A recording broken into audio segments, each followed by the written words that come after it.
friend Pat. Unfortunately, I could not be at his funeral service. And my sweet wife read this for me. And now, if you'd like, I'll read it to you. And it's a little sad, but we got to remember that we're celebrating a life tonight, the life of Pat Torpey. Here goes. Like all of you, I was shocked to learn that we lost Pat.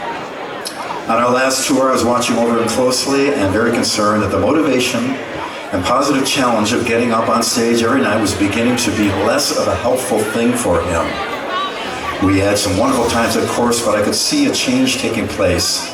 I sat down with him several times to frankly discuss the situation, assuring him that it was absolutely fine, that if he felt touring was too difficult for him, we could stop at any time. He had a very hard time sleeping on a tour bus and was usually quite exhausted.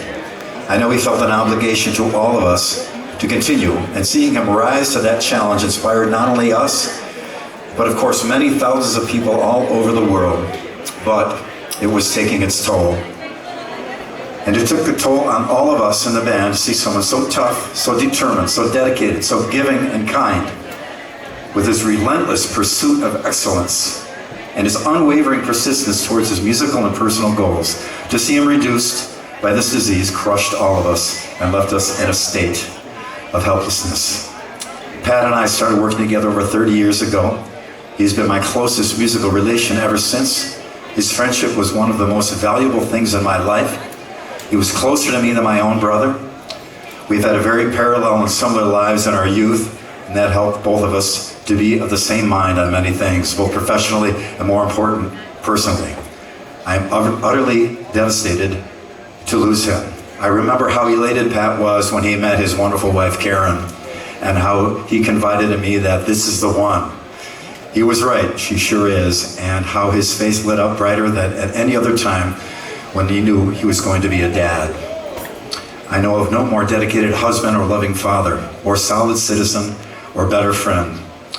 We will get over this. Things will settle out. Caring for each other at this time is, of course, absolutely essential. That everyone has come together in love and respect for Pat is a positive thing in a very dark time. The outpouring of love, sympathy, and condolences from all over the world have been overwhelming. Rightfully so. Pat deserved all of that and more. Our love and care for Karen and Patrick Jr. is boundless. We are all here for you both. I will remember Pat as one of the finest people I have ever had the honor to work with and the privilege to know. Our lives and the lives of millions all over this earth have been touched and inspired by him and will continue to be so. God bless you, Karen and Patrick Jr. and all of Pat's friends and family. Pat, you will never be forgotten, my friend. I love you and miss you. May the love of God shine upon you for eternity. Thank you.